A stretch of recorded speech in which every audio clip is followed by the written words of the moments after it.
One of the variables not to overlook is proper grip size. It can cause problems in your game. One of them is, and ask yourself, do I sometimes hit the ball right? Do I sometimes hit it straight? Do I sometimes hit it left?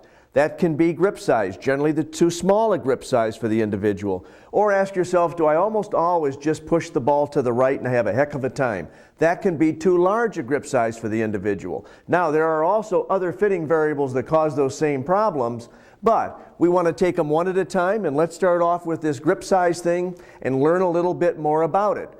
The size problems and also how to go about fitting it. So let's start off and see what causes this problem. So I'm going to start off, and I've got a cucumber here. Great thing for a demo. If I take this cucumber and I pretend it's a grip and I'm going to hit the ball, and now I want to just rotate my wrists as fast as I can and check my wrist action, it's very difficult for me to do that because my fingers are spread out so large like this. However, if I take a carrot, skinny little carrot, and I put my hands on it and it's really tiny grip, man, I can just turn my grip hands everywhere I want to turn my hands. I can rotate them.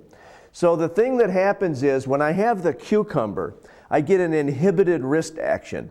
It doesn't allow my wrist to come through in the proper roll rate or whatever wrists do coming into impact, but it definitely will cause a right-handed golfer, if your grip is too large, to push the ball to the right. And that's basically inhibited wrist action. The too small a grip will tend to have you hit it all over because you've got this wrist action that just goes wherever it wants to go. It's uninhibited, if you will.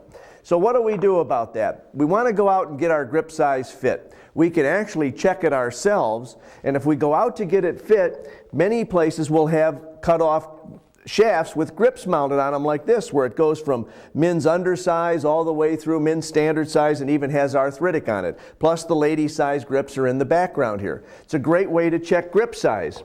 So let me show you how you check grip size. Let's do it on the cut off shaft first, and then we'll do it on a golf club so you can check your own. But if you're in a location that has all these grips cut off, this is a neat way to you pick them up and check it out yourself and see which one fits and feels the best to you. So what I do is I want to get into my normal hitting position.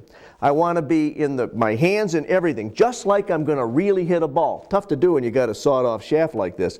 So I want to be able to be in that position, and I want to put my normal grip pressure on the grip. So what I do next is I drop my right hand off, and I come up and I take a look at these two fingers right here.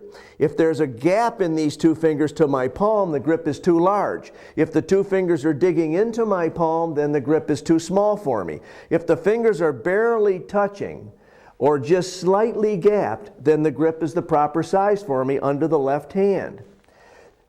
If you're going to check your clubs right now, just take your club and go out and again get into the normal address position. Here's a little cautionary thing, and this is why we get in the normal address position. Don't overlook this point, it's very important. You get in the normal address position because people basically have two extremes. Most people are normal, but there's two extremes in setting up to the ball. Some people set up with their hands up very high like this, and they're in a much more upright position. Well, when you do that, the grip will feel bigger to you because your hand is on at a slant onto the grip. If, however, you hold it very low, very flat like this, and your hands are down low, your left hand is on in much more of a square position, so the grip will feel smaller to you. So very important, and that's why we pretend we're going to hit the ball, we get our normal grip pressure, and we come up and check grip size. So, you see the basics of understanding what improper and proper grip size can do for you. So, check it out, see where you're at, and go out and you will definitely play better if you're into the proper size grips. And also that they're not hard, worn out, or slick. They've been on there for more than 2 years, you got a problem.